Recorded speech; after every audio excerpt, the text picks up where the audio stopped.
This rose will open. I know my fear. I know my fear. I know my soul. I know my soul will unfurl its wings. I know this rose. I know this rose. I know this rose. I know my fear. I know my fear. I know my soul will unfurl its wings. Will unfurl its wings. I know this rose. I know this rose. I know this rose. I know my fear. I know my fear. I know my soul. I know my soul will unfurl its wings. I know this rose. I know this rose. I know this rose. I know my fear. I know my fear. I know my soul will unfurl my soul will unfurl its wings. I know this rose. I know this rose. I know this rose. I know my fear will burn away. I know my soul will unfurl its wings. Soul will unfurl its wings. I know this rose. I know this rose. I know this rose. I know my fear will burn away. I know my soul will unfurl its wings. Soul will unfurl its wings. I know this rose. I open, open, open, fear will open. Open, soul will unfold its wings. Open, this rose will open.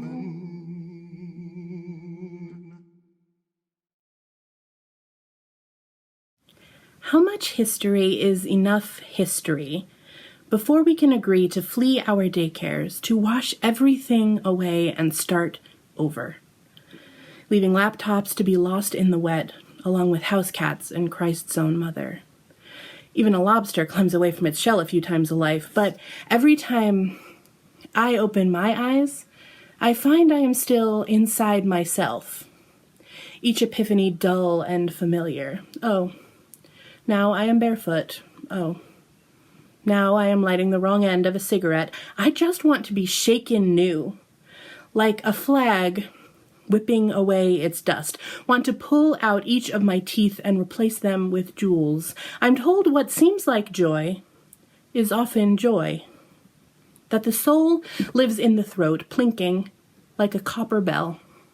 I've been so young for so many years, it's all starting to jumble together. Joy, jeweling copper, its plink, a throat. Sometimes I feel beautiful and near dying, like a feather on an arrow shot through a neck. Other times, I feel tasked only with my own soreness, like a scab on the roof of a mouth.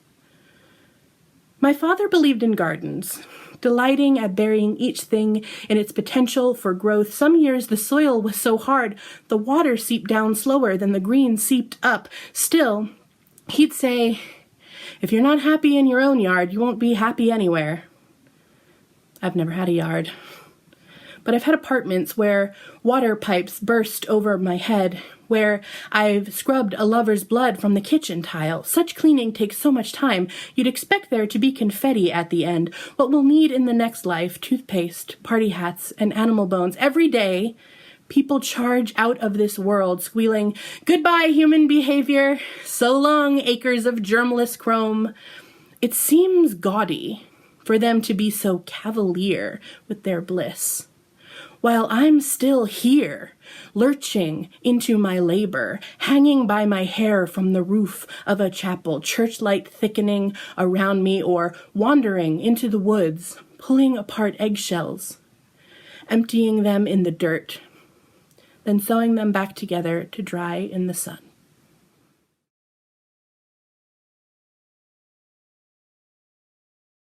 It's a bright morning. The sun is messing with the lake, making her shake and glitter.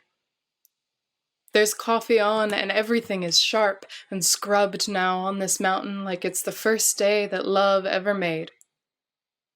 The sparrows in the trees are twittering, and they've been twittering since before the sun rose over the mountain. Maybe the sparrows pulled the sun up. Or maybe it was my nephews who like to sing in the foggy morning, joyful nonsense that makes perfect sense to them. Maybe their song brought the sun up. Post hoc ergo propter hoc, because this, then that. Because my nephews crowed this morning, the little roosters, the sun came up. It's a fallacy, of course. The sun would have come up even in silence. Put another way, correlation is not causation. It's something that I've been thinking about a lot lately. We're trying to manage chaos, are we not? Pulling my car up into these mountains and seeing a Trump sign decorating every long stretch of farm, my friend sitting in the passenger seat next to me wonders quietly but aloud how people could be so cruel, so racist and unlearned and selfish. I think of reasons, but I let them go unsaid. I think of exactly one person in my own family, and I sting. And we keep driving. A Confederate flag cuts the sky open, flying several dozen feet over western Pennsylvania. Pennsylvania fought for the Union. That's not my point. My mouth feels dry. I've missed a turn I was supposed to take. I'm lucky. There's no reason to be nervous here for me. I've seen other femme-presenting white folks with big hips and half-shaved heads. I'm not even the only queer around. Still, this land is spread out, and it feels like it holds the sin from these signs, feels like it absorbs right into the ground, like a pesticide. I'm white, and I've been coming to my mountain for 25 years. Have I ever seen it before? Post hoc ergo propter hoc, the signs are planted in the grass, and the little green haven loses some of its innocence. But the sin was already there before the signs went down. I used to have this bad habit.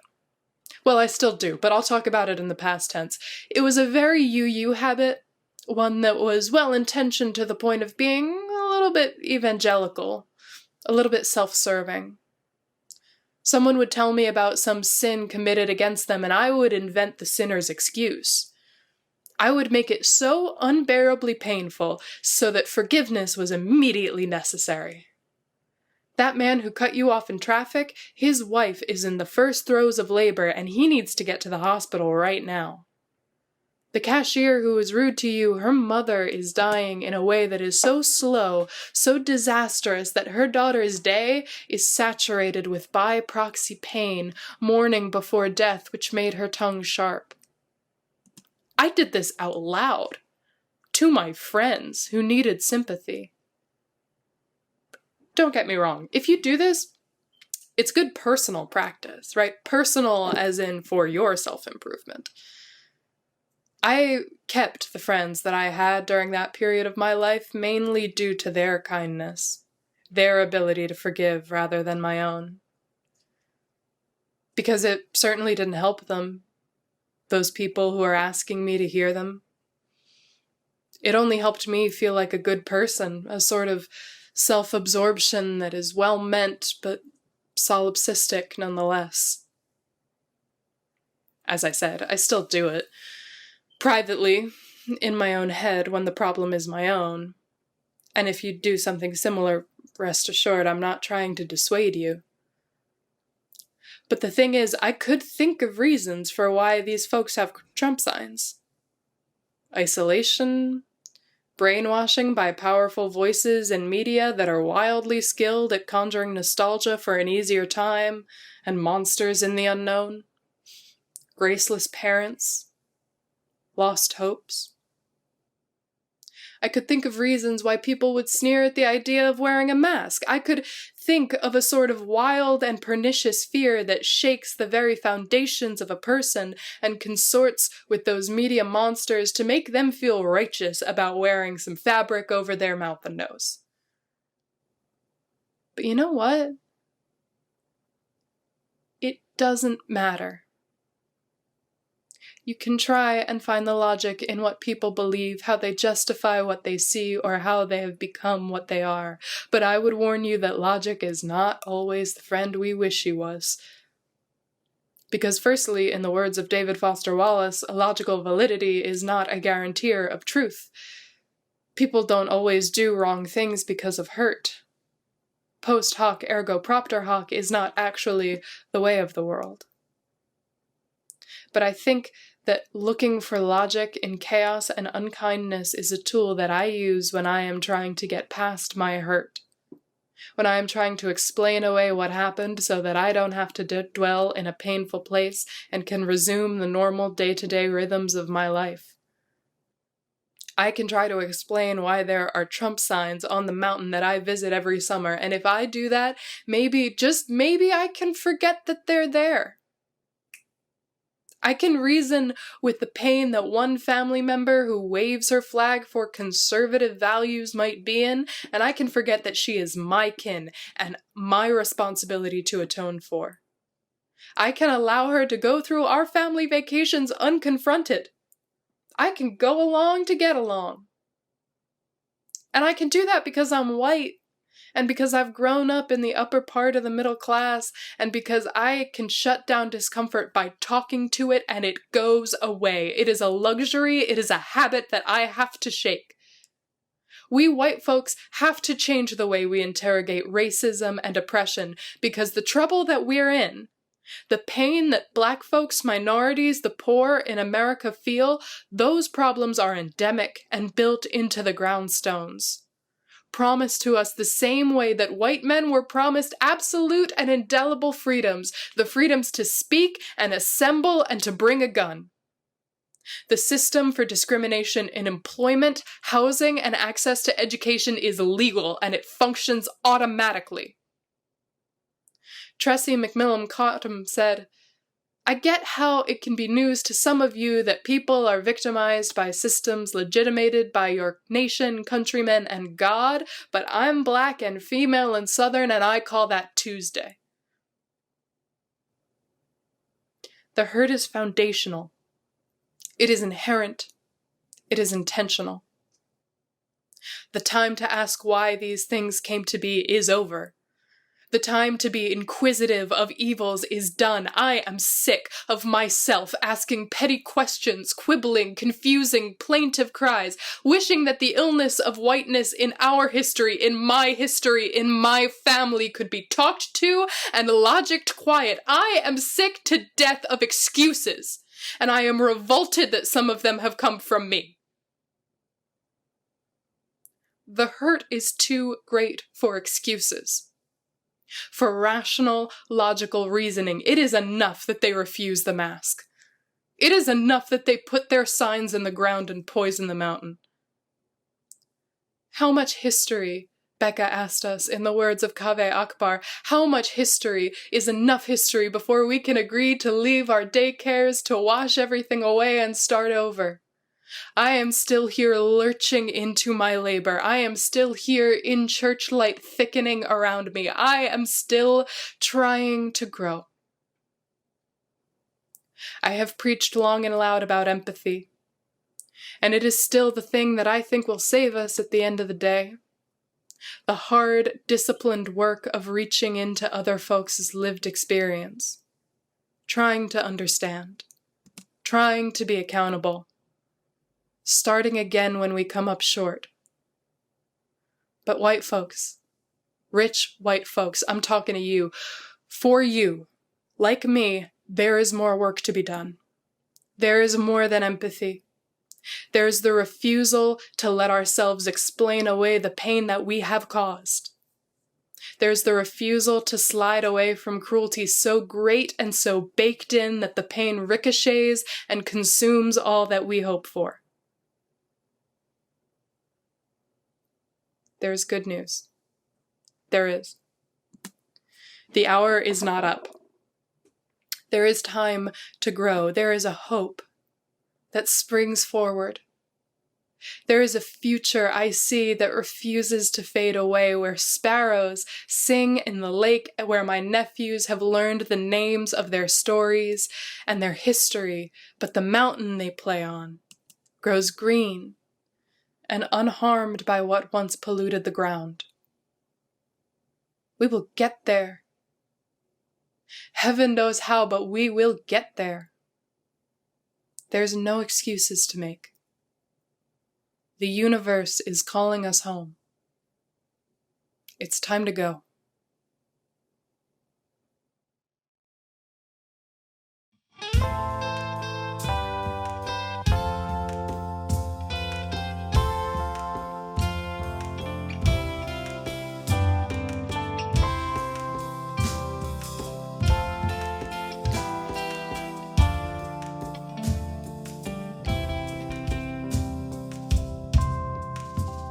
We are going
As Unitarian Universalists, one thing that we value is the interdependent web of existence of which we are a part.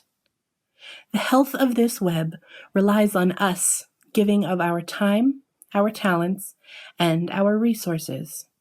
When you give monetarily to the U, 80% of your gifts will care for the Unitarian Universalist congregation at Montclair, and 20% will support our Justice recipient. This month's Sharing Our Riches recipient is Color of Change, the nation's largest online racial justice organization. Driven by 1.7 million members, they move decision makers in corporations and government to create a more human and less hostile world for Black people in America. And they will continue mobilizing until justice is real. Learn more at colorofchange.org. You can text to give, mail us a check, or go to our homepage and click the donate button. This is a time of need.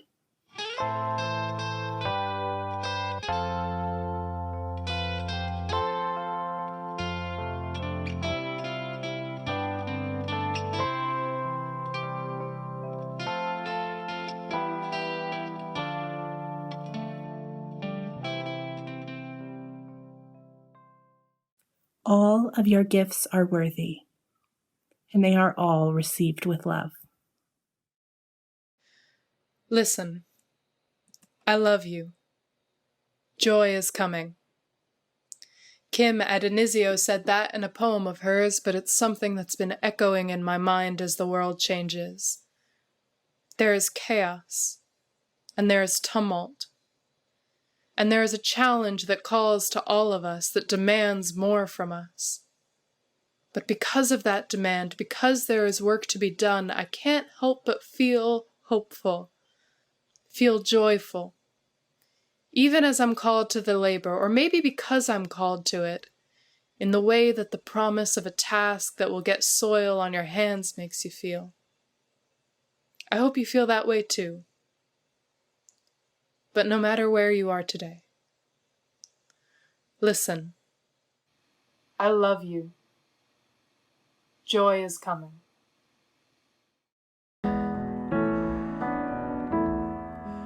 Our worship has ended. Let our service begin. Go in peace. Go in joy. Go in love.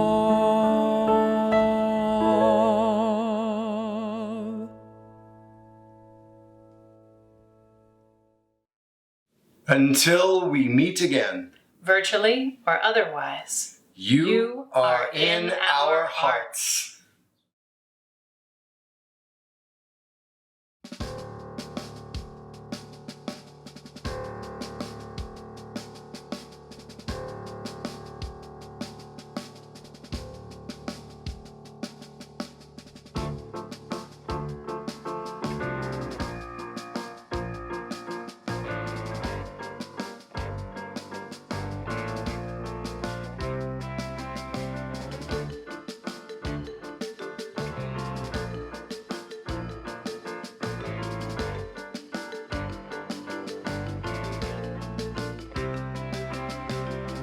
I am one voice, but not alone. Showing up, make a choice in the megaphone. Hearts with a purpose, we rise to the calling inside. Another line won't resign, this is our time. Look around, hear the sound, we're in earthquake. We're fueling the currents, the truth is our fire. We are rising for our lives, they won't stop the tide this time. For our power is our light,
I know who you are.